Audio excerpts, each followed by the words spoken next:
Presenter is Dr. Cindy Cottle. When I spoke to a couple of forensic psychologists a couple weeks ago and preparing for another training, I was like, Dr. Cottle is the person to talk to about juvenile evaluations, adolescent brain development. She has her own practice and she specializes in forensic psychology. She has served as expert witness for many different types of stakeholders, attorneys. She's testified in district, superior, and federal cases as well. We're really thankful to have her here today, and I'll turn it over to her. Hello. Hello. Can everybody hear me?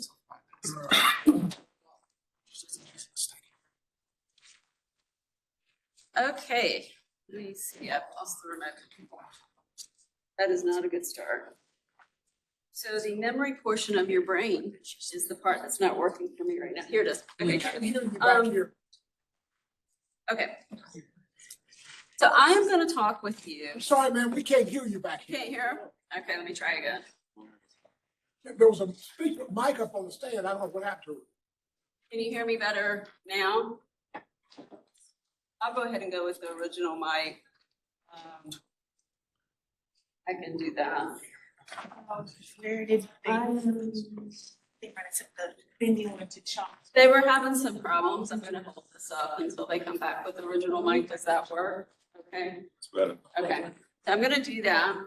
I'm gonna talk with you about adolescent brain development. This is kind of a topic that I have been doing since I walked into Eric Zagar's office, very pregnant with my first child. And he is now 18 years old.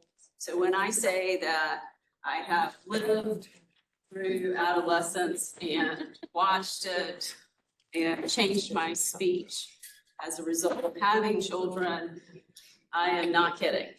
I thought I knew about adolescent brain development until I raised one or two. And so what I'm going to talk with you about is about some of the research related to adolescent brain development, how it's changed over the years, how you might use that research in legal proceedings, how you might not use that research for some of the limitations. I'm also going to talk with you about, I'm going to try to focus most of the topics, on the main areas that you might face. So capacity to proceed trial, understanding waiving or Miranda rights, that's a huge one. Mental state at the time of the alleged offense, what I mean by that is insanity, diminished capacity, things like that. Your packets contain a lot more information than we'll cover. I did that on purpose. We will never get through all of that. There's information in there about specific mental illness and should be okay. So are we okay without me holding the? How's that for you guys over there when For the she's volume. Can you hear her okay? I could just, this is so your packets contain more topics than we're going to cover. They cover more detail than we're going to get into.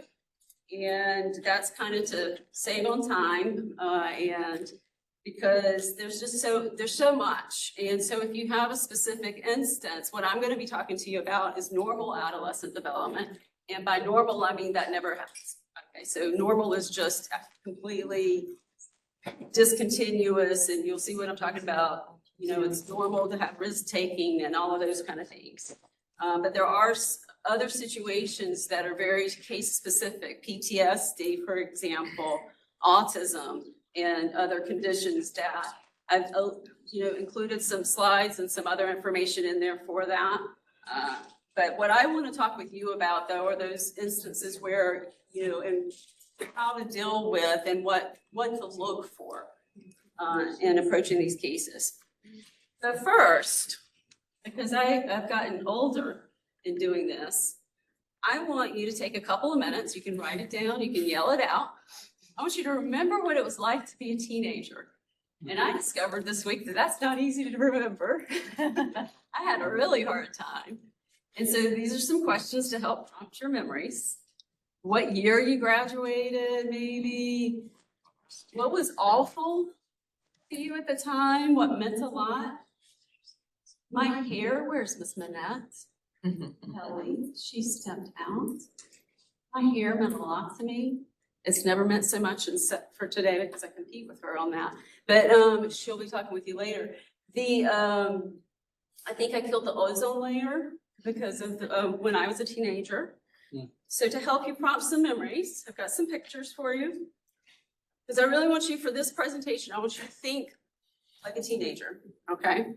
So I don't know what year or how old you are, but hopefully some of these pictures will hit somebody. Anybody? Yeah? Oh, yeah, where's the gym? Where the gym is. Is there a decade I didn't cover? I don't have to disclose. So you're protected under a lot of attorneys in this room. If you were into sports, perhaps, this might prompt some memories. If you were in sports here, Campbell did have a team, did play with Billy Lee against Duke. The women did play basketball and do play basketball, actually. If you're not into sports, but you're into video games, there's some memory prompts for you. Yeah, I love video games. If you're like my son, you watch creepy things and draw them. All right, so help me understand, tell me what a teenager is. Tell me what teenagers think and how they, what's important to them. Friends, yeah, absolutely. The brain tells you that too. What else? Social media, more of the friends stuff, right? Do they think, well, you know, I hope that one day in 20 years, I'm going to be giving a talk in front of some attorneys and that I'm going to drive the speed limit all the way there. And I'm going to follow all the rules and I'm going to go through school. And are they thinking about all of that? No. No. They'll be dead in No, they're thinking about like today and probably the next hour, right? And if you say a long time, they're thinking a day, right?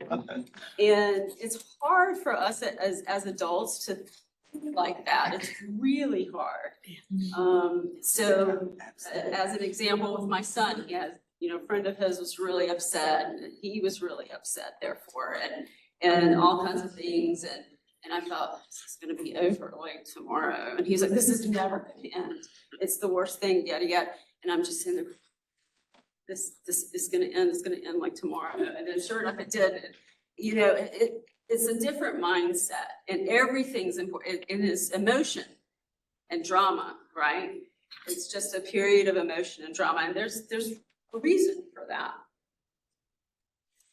All right, so. Into here. So I like to begin with the end in mind. And so I'm going to go ahead and tell you what I want you to know. Another reason I'm going to do this is because we remember things that happen at the beginning and the end. So I'm going to go ahead and tell you what the end is. Okay. As a result of chemical structure changes in the brain, this is what we know. They're not as efficient thinkers. They weigh risks differently. They don't think long-term. Long-term is a whole different concept. This is a huge one that comes up time and again in every aspect of a forensic evaluation or of a legal case. They're more sensitive to emotion, rewards, social evaluation, that's the peers, stress, alcohol, substance use, and things like that.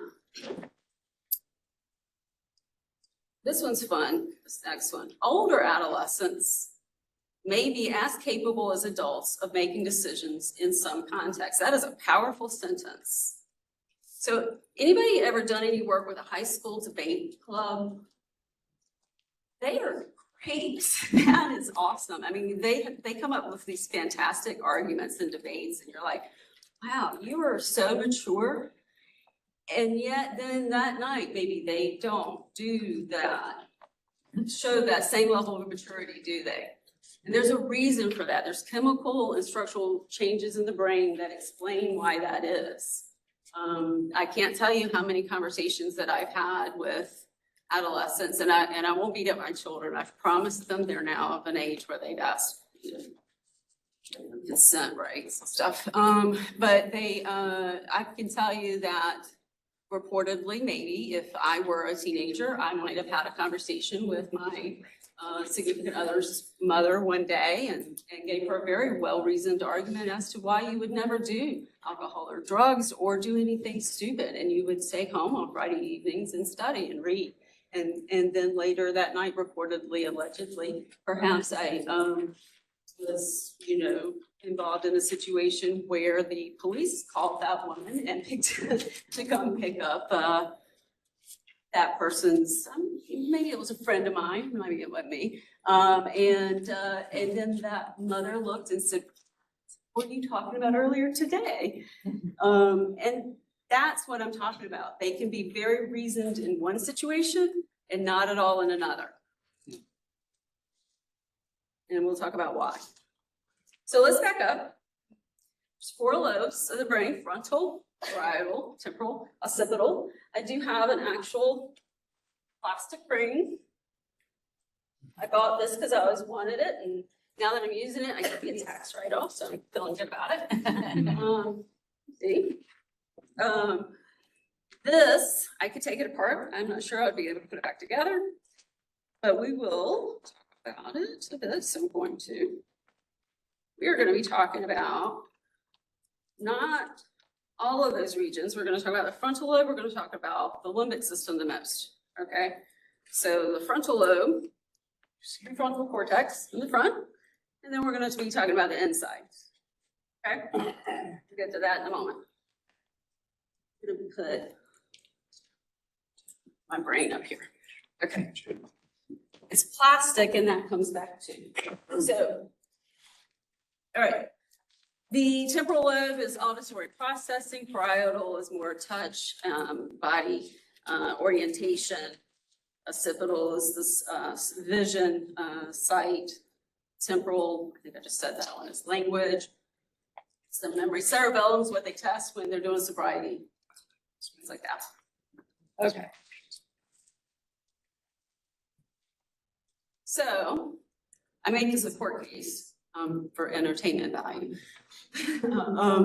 What you're talking, what the debate is between the limbic system and the prefrontal cortex. Okay. So they're kind of at battle with one another during adolescence, childhood, adolescence, up through about 25 years old. And you guys tell me, what do you know about the limbic system? Fight or flight. Fight or flight, yeah. And that's why that part comes back several times over with PTSD, with even normal brain development. The amygdala is the part of the brain, part of the limbic system, and this is important, that is emotion. It's fun. It's the part of your brain that is behind, in the left-hand lane, behind somebody who is not doing the speed limit, that says, okay, I need to kick this thing in gear, pass them aggressively, and show them how to drive. Okay? Not saying that I would have done that. The frontal lobe is that part of the brain that says, but wait, you don't need to do that because you might get a ticket. You might wreck. Your ground clearance might call you to flip over or whatever. Maybe they have a better car. You might get embarrassed. So the frontal lobe is the reasoning part that says, chill out, don't do that. Okay?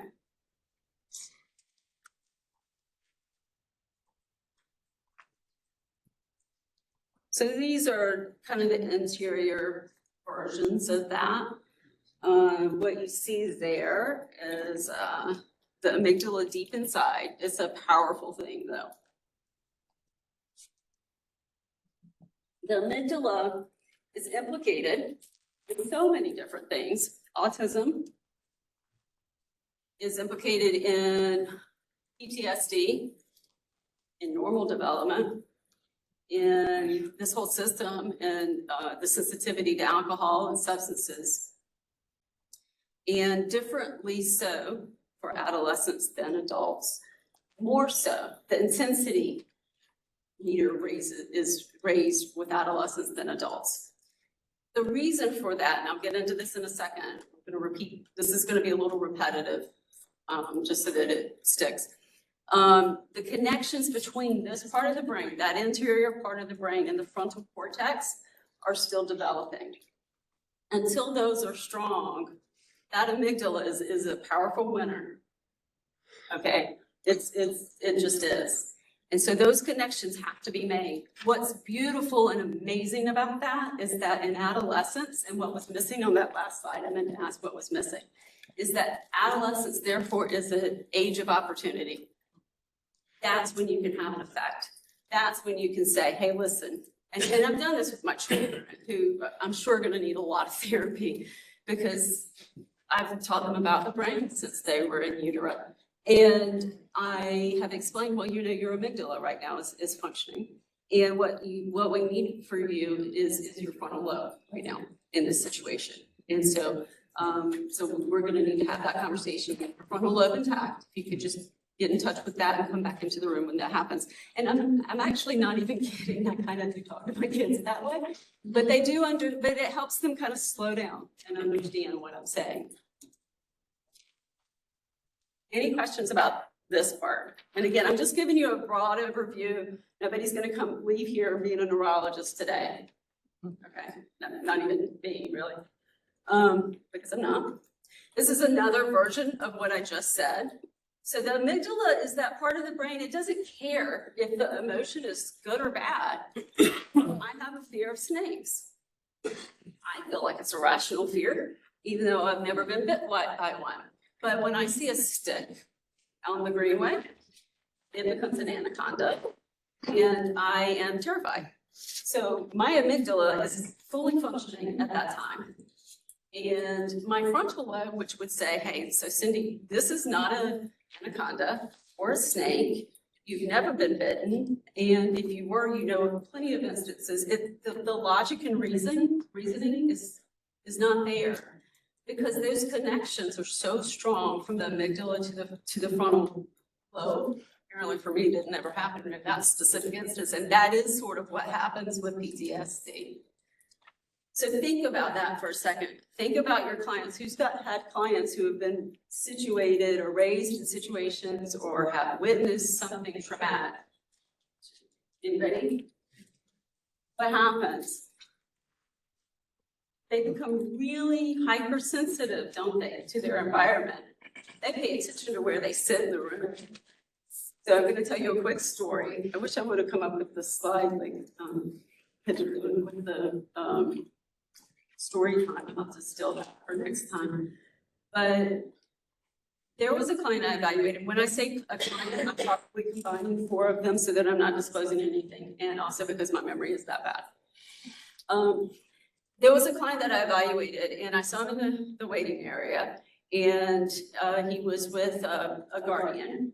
And I kind of made some offhanded joke of, we'll start together, and then I'm going to kick her out, and we'll talk with you. Holy cow, that was really bad, because I had just threatened him and his family, his only guardian, because the others had died tragically. And so he was really threatened by that.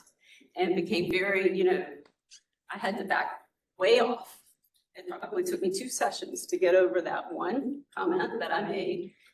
That's what happens. They perceive threats where few or exist, or where others who haven't had those histories don't see them. So I am always really cautious about what I say. Try to be. That one I messed up. I try to give over control as much as possible, and find out a little bit about the person, you know, beforehand, because you don't know what their lives are. You don't know how they're perceiving. And I'm not talking about that I felt physically threatened. I actually felt for the kid. He was terrified. He was absolutely terrified of me. And when I'm not wearing heels to impress Miss Manette, I am 5'2". And so I'm not real imposing or threatening, I don't think my interviews are that bad, but he didn't like what I had to say. It's really important that you remember that. For the rest of that particular interview, it was about, you know, what's going to make him more comfortable. And if at the end of the day I wasn't it, then I would have told the lawyer, I don't think I'm the right person for this. And that's important too, I think. So this is a summary of the two different regions. And so if you're ever in a situation where you need to describe this, this is one way to do it. With what you had said earlier, fight or flight, freeze, stress response. Do people want me? Am I safe? All the emotions, good and bad. A roller coaster ride and the snake, everything. It's all there. What imposes reason on that is the prefrontal cortex. That's the part that helps interpret everything that just happened. Some other things involved too, but for the most part, that's the part that says, hey, listen, that's not an anaconda. That's a stick. You're okay. Chill out. You've dealt with this before. She's just making a joke with you. You don't need to be scared. It's okay. It's really important because when you put a juvenile in a facility, there's going to be threats there, right? And so, to me, one of the things in terms of treatment recommendations and amenability to treatment is really remembering that those connections are going to be made. They're going to be made no matter where you go. Okay? So put them where their needs are going to be met. That's kind of my argument on that. So how do these changes happen? We'll talk about this a little bit, and I really want to get to the legal portion. Any questions so far while I'm catching up my notes? We good? Hungry? There's a part of the brain that's telling you down. Get your frontal lobe to tell it to chill out. Okay, so this is what happens in a nutshell. The brain develops from the back forward with three things going on. Okay, one, you're trying to increase reliance on the frontal lobe versus the amygdala. Two, trying to get those neurotransmitters be more effective. And three, you're trying to have more efficient communication between those two parts of the brain. Both are important. Okay, I'm not saying the amygdala needs to go away. It doesn't. It gives you a lot of fun and also keeps you safe. So I'm not saying get rid of it. I'm just saying it just needs a little, good communication between the two. So what happens from the back forward is there's this overproduction of gray matter. Gray matter is that part of the brain, the neuron cell bodies that make you think that and that's good. But then there's this pruning away aspect. And what do I mean by that? Have you ever seen toddlers learn to walk? This has been a really long time for me, but what they do is they stumble. They try all kinds of things. It's like, well, this isn't working. That's their gray matter going, okay, well, this is not working out for me. And then eventually it starts to prune away and it gets cleaner, right? They start to do it a little bit better before you know it. They're like, on a balance beam or something. So all of the ineffective connections have been pruned away. So that's important too. Okay. And then finally, there's this myelination. That's the increase in the white matter that's on the axons of the neurons. This is the sciencey part. That makes the communication happen faster and more efficiently. Now, at the same time, there's hormones and neurotransmitters or chemicals in the brain as well. So that's the neuron. And I zip through this part, so I want to get to the other stuff and let you eat. The neurotransmitters that are particularly relevant here are going to be the dopamine, serotonin, and norepinephrine.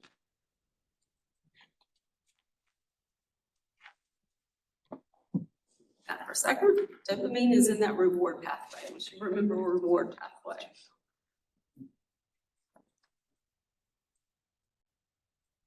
And this is another summary of everything that we just discussed and presented a little bit differently. So learning occurs when the connections between these essential areas become stronger So when that gray matter develops, and then the ones that aren't working get pruned away, and that myelin builds on itself. Or, you know, so that the transmission is quick. What happens with neglect? Kids who've been neglected, what happens with this process? This is a normal. It's slowed down. Yeah, it's not good. Those things don't happen. Doesn't mean that they can't happen. It means that they probably didn't happen. So when you're looking at the histories of these kids, look really at the histories of these kids. Start at day one. Some of you have worked with me before and know I like to make a timeline and figure out what happened and when, and what didn't happen and when. And one of those reasons is because for those connections to be made, one of the most heartbreaking cases I've ever worked on in my life, there's a couple that I can think of. One was I had CPS records where the child as an infant had been neglected to an extent that they left in a crib and their head had been dented from just laying there. That was as an infant and didn't get any better, and we missed every single solitary opportunity to intervene until there was first-degree murder at age 13. That's a case where it's not really the kid as much as it is a whole bunch of systems that fail, isn't it? That was hard. That was a hard case. When neglect or abuse or lack of a supporting environment exists, learning doesn't occur. Or it does, it just not the way that you want it to, probably. So executive functioning skills, one of my favorite questions on the witness stand, I am joking, do not ask me this, is tell me what executive functioning skills were. Because my head does this, and I'm like, oh, it's everything. It's so much. But I usually try to break it down into a few things. It's, like I said, it's about controlling impulses, it's regulation of emotion and flexibility, it's attention span, it's really everything. It's the adult part of your brain.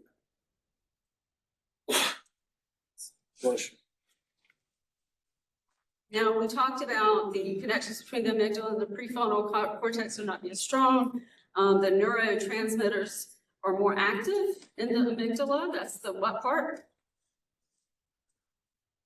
Amygdala emotion, right? So you've got the neurotransmitters activating the amygdala, getting it going, more so. Now, I said that they reason well in some situations. How do they reason in emotionally charged situations? Not great. Tell me some emotionally charged situations in the juvenile delinquency proceedings or process that you've observed. Yeah, pretty much all of it is a good answer. I'll go with that. Starting with, you have the right to remain silent. Okay, another story of a kid I evaluated in a federal system who was interrogated by military police. I'm gonna go with that, it was stressful. And not only that, they hooked him up to a lie detector, not once, not twice, but 3 times. Parent was there, so don't worry, had parental consent. I've already told my kids, I told them from the age of 10 when we played cops and robbers, if you get arrested, do not call me because I will get you in trouble. Call a lawyer, do not have me there. I will make you confess and then your life is over, so don't do that. And that's the truth. And when you're speaking to teenagers or doing presentations or something, tell them maybe, call a lawyer for your parents. That kid was traumatized by that process of being hooked up to the lie detector. What was he thinking for 3 days when they kept hooking him up and asking the same things over and over? What was that kid thinking? By the military police. It was voluntary because his parents were there, by the way. So again, don't worry, I'm being sarcastic. What was he thinking? He's given the wrong answer. What did he want to do? He wanted to get out. He wasn't thinking, well, now this might affect the rest of my life. I'm probably gonna get separated from my parents, stay all together, not see my parents or siblings for 2 years, which is actually what happened because of all of this, because of the court case lasting. He wasn't thinking of that. He was thinking, what can I say right now that is gonna make this stop? And that's what he did. But that's okay, because 5 years later, we were able to like clear out that matter. Did you hear my sarcasm, right? Because he missed everything. He missed his whole teenage life. I wrote a letter to the judge and said, hey, listen, so in order to reduce the likelihood of recidivism, probably going to want to let him play in a sport, you know, it's hard to do with the ankle bracelet part and also the timing of that. No, that didn't go. So, but he lost everything. It was access to his parents and siblings, and yeah, it was really awful, actually. And just to let you know, when I did my evaluation with him, I said the equivalent of the Miranda at the beginning. I said, so listen, you know, I'm gonna ask you some questions, you don't have to answer them. It was nothing, I'm not the military police, okay? So it wasn't like that. He was so exhausted after my evaluation when, this was in New York. So I rode with him in a cab to his place, ankle monitor and everything. And, he fell asleep just from sheer exhaustion. Can you imagine how he felt 2 years earlier after being interrogated by military police with a lie detector hooked up to you for the third day in a row? Probably not good. So he shut down is what happened. I'm gonna skip through this a little quickly. I wanna respect the time here, but, so this is the part of the brain. The reward circuit is powerful for adolescents. It's much more for adolescents than for adults. The reward circuit of the brain is the part that tells you do this again. It is the part that is more sensitive to alcohol and drugs. That is a whole body of research. You do not need an expert like me. You need a substance abuse expert to talk about that, okay? I mean, there might be a psychologist who has both, but I don't. So I'm just saying that, you know, when you start getting into alcohol, drugs, and withdrawal from alcohol and substances in your insanity cases, diminished capacity cases, and things, you're really going to want to look at. I think it just died. Did it die? Yeah. You're really going to want to look at how. It went back on. We're good? Yeah. You're going to want to look at how those substances, withdrawal from those substances affect that individual. Now, let's look at that later. Risk taking, self-control.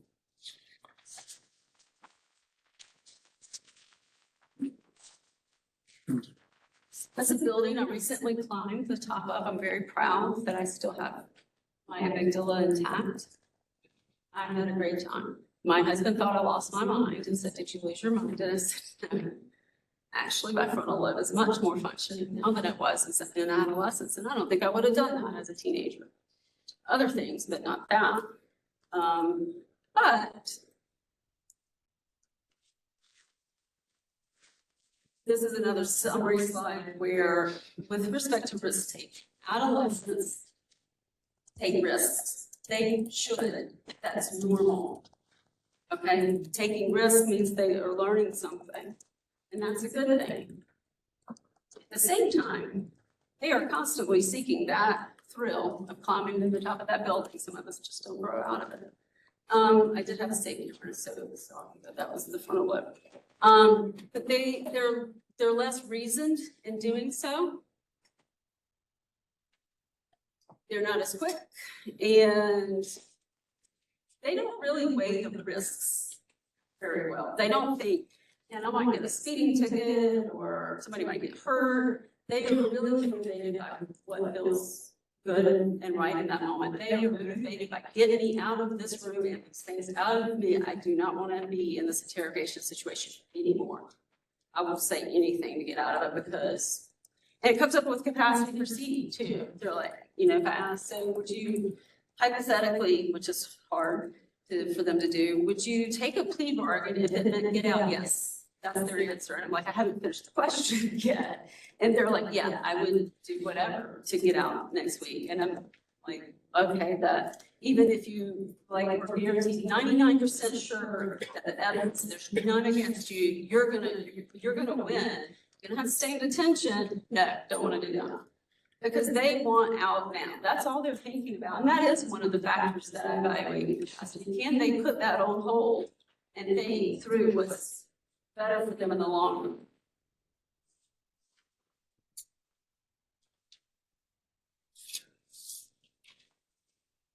So this is a good, if you had to, have a 3 bullet point argument to make of why adolescents are the way that they are. They're just not relying on their frontal lobes like everybody else. So there's more impulsivity, more gut, more of that amygdala thinking going on.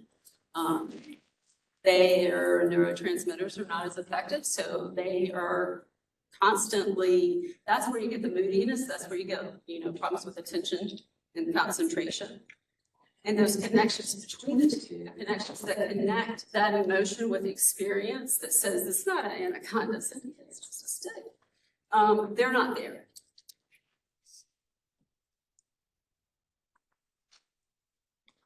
I'll let you read through that one a little bit because I want to get to here. And specifically, let's talk about this one. In general, no matter what the case is, these are mine, top recommendations. Teach them their rights explicitly, repeatedly. They will leave your office after you have sat there and said, please do not talk about the allegations against you. And they will walk straight into mine and say, well, let me tell you the allegations against me. And you have to tell them with your evaluator. Now, one thing that I do, and Mary, I'm going to pick on you, I do this really, it's almost like I have brain damage myself because I'm like, Mary, are you serious? You want me to ask or not ask? You want me to ask about this, not ask about it? Because I'm not going to ask until an attorney tells me. I don't want to, if it's not the stage, you guys get to dictate that. If it's the capacity, I may not need to know all of that at that stage. But teach their children and their adolescents and juveniles, teach them what their rights are. Do more than that though. So what I learned with my own kids is like, I say, okay, so and they actually do the whole Miranda thing. It's just really powerful. But then I say, so if you're ever in a situation though, where, you're in a room with a bunch of adults, they're saying, yeah, but those things don't matter or whatever. How do you think you might feel? Get them to experience the feeling and the emotion that they're likely to experience and then say, it's going to be really hard for you to remember what your rights are when you're all jazzed up. And what I want you to do in that situation is I want you to think right now to this situation, and I want you to override that. Go ahead and teach that from the get-go, over and over. Give solutions. Make it easy. This happens, call me. This happens, call this person. Be very specific. Rehearse it with them. So what if you're in da-da-da-da-da? What are you going to do? I'm going to call you. Eventually it'll stick. If it doesn't, now that's interesting too, isn't it? Because then it's kind of like, well, do they have the capacity yet? And that's kind of an interesting question. That's something that was talked about earlier, and I'm so glad that it was discussed. And so glad that it was discussed in the way that it was discussed. That it was like, oh, you just led right into my presentation. I wanted to skip to this slide immediately. When I'm called to do an evaluation of somebody charged with something like first-degree murder or juvenile case, I'm like, Mary, how fast do I tell you to get me to see that kid? Like now. And why do you know? I hate to put you on the spot. I won't put you on the spot. That's what your Rachel was like really mad at me, right? The reason is they're gonna look different. They're gonna sound different, they're gonna think different, and they're not gonna remember what in the world they thought and looked like when they were 13, 14, 15. So I'm evaluating people who, when I met them, they're just tiny, you know, frail, skinny people, and their thinking is, what do you want to be when you grow up? A basketball star. And how long do you think it's going to take you to do whatever? I mean, it's going to take a minute. And by that, I mean like a day. And I'm probably going to make $1 million if I'm not a basketball star. But I am going to be a basketball star. I'm also going to own several stores. Well, you're charged with murder right now, so that we've got some more to do. They're not going to remember all of that. So 2 years later, what walks into the courtroom is not that. What walks into the courtroom? But you on the spot. Twice the kid. Oh my goodness. They don't look the same. Their faces look different. Their bodies look different. The power differential looks different. And so that's why it's important to write it down. Take pictures if you have to. Get pictures if you have to. If it's a Miller evaluation or something of what did they look like? How imposing was this 13-year-old who is now 6'3" or something crazy, right? So, not that 6'3" is great, just 5'2". I'm envious. Obtain documentation about your client in relation to their environment at the time, because these cases last, and nobody's going to remember. Ask open-ended questions. Use timeline. I timeline everything. When were they born? When did they walk? When did they stop wanting to be a basketball star? When did they start thinking in terms of, well, maybe that's not going to work out for me. I should probably do something else. Ask open-ended questions and be done. One example of that is when I asked this kid who had an IQ not in the range of veterinary school, okay? And I said, what do you want to work with animals? And my overeducated brain thought, oh God, he wants to go be a vet. And so then I asked him a little bit further. He wanted to feed the animals at the zoo. Now that went in my report because he understood, and I don't know if he understood his IQ functioning and capacities in relation to careers and things like that. But what that showed was what?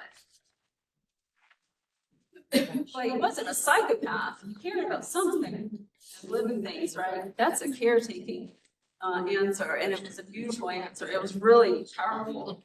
It was also of, if you were going to do something in terms of treatment or rehabilitation, that might be rewarding for him. Take him to the zoo. How cheap is that?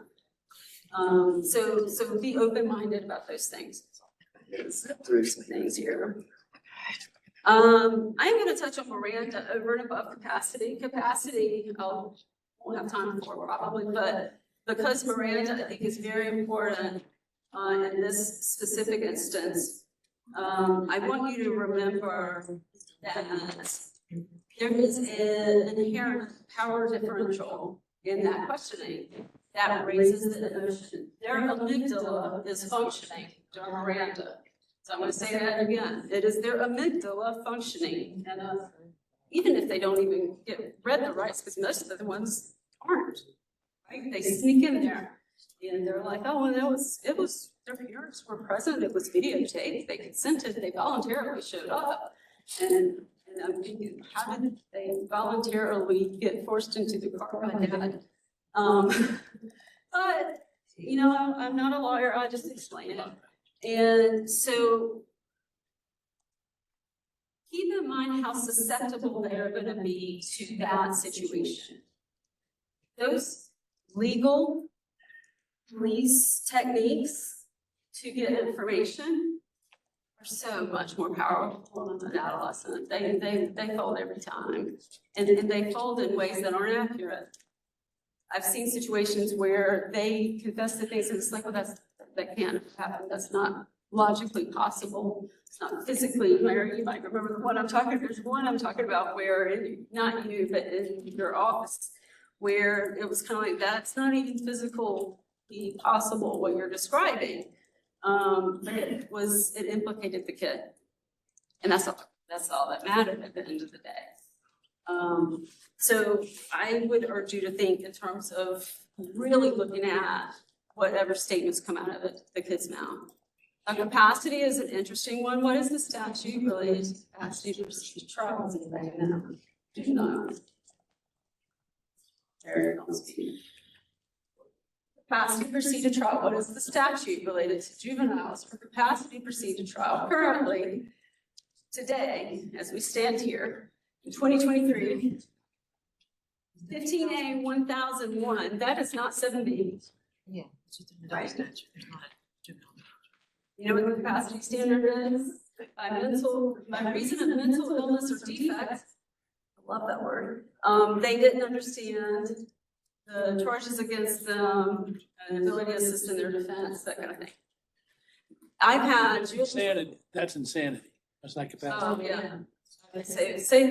Somebody help me out with the capacity standard. Don't understand the nature and object of the proceedings. Thank you. I kind of got ahead of myself. That's the so does everybody understand what I'm saying in terms of the capacity to proceed and make sure they're competent for trial?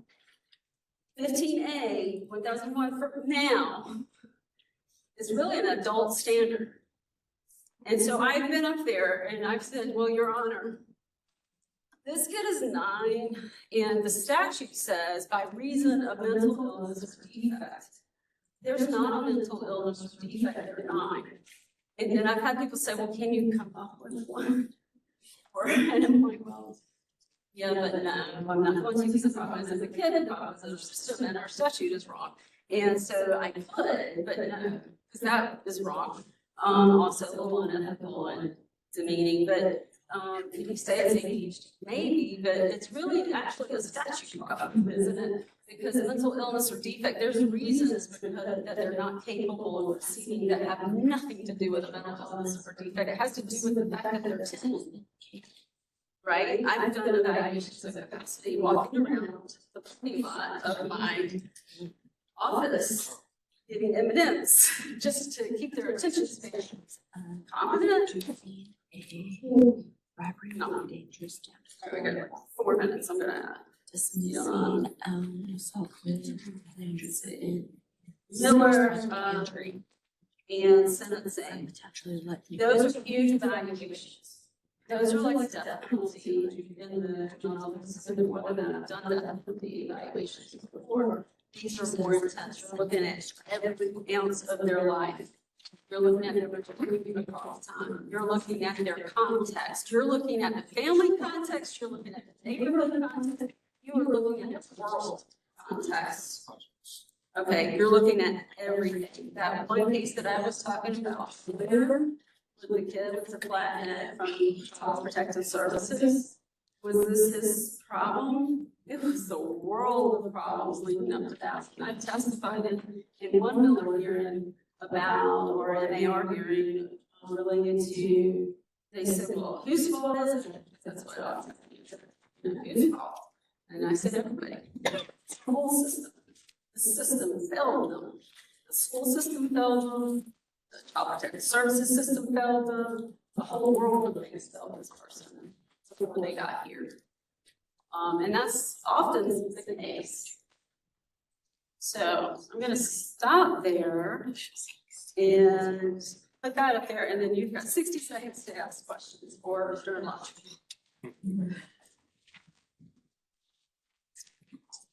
I have a range of books that I was going to pass around, and I did not. You're welcome to look at them. My top researcher is Thomas Russo. I like him a lot because he writes in English. Like normal, very legible reading.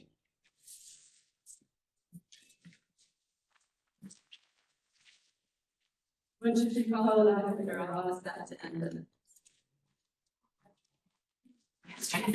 Well, in certain cases, immediately, because you want them to see them immediately, at any time. The other red flags are things related to trauma, mental illness, or anything like that. Yeah, How long does it usually take to conduct an evaluation in region? or 10 years. So that's my longest one. Yeah, you don't have Judge Ammons in your district, so Oh, yeah, I know. It's, it depends. I always ask for at least 2 evaluation sessions, always. I may not get it. The reason is that how they act on day 1 may not be how they act on day 2. Also, it makes me a better witness on the stand when they say, well, you can conclude that in 1 day, and no, I can't, that's why I went 2. But then the other reason too, though, is for a situation that happened with that one kid where that whole first session was just, I'm not a threat. So it depends on the evaluation capacity, probably 1 or 2 sessions, but then, you know, mental state at the time of the offense or insanity, diminished capacity, Miranda, that could take several months. That's a lot. several, Several sessions, several months. more than 2, less than 4. Definitely more than 2, probably 4 or more. It could be, depending on the Case. yeah. I do kind of rely on some mitigation records sometimes, but my rule of thumb for me as an evaluator is if I'm going to be asked to testify, I don't want to see the original record because that's going to be the first question that any reasonable TA is going to say, well, did you just rely on what the mitigator said? I'm going to say no. Thank you. Any other questions?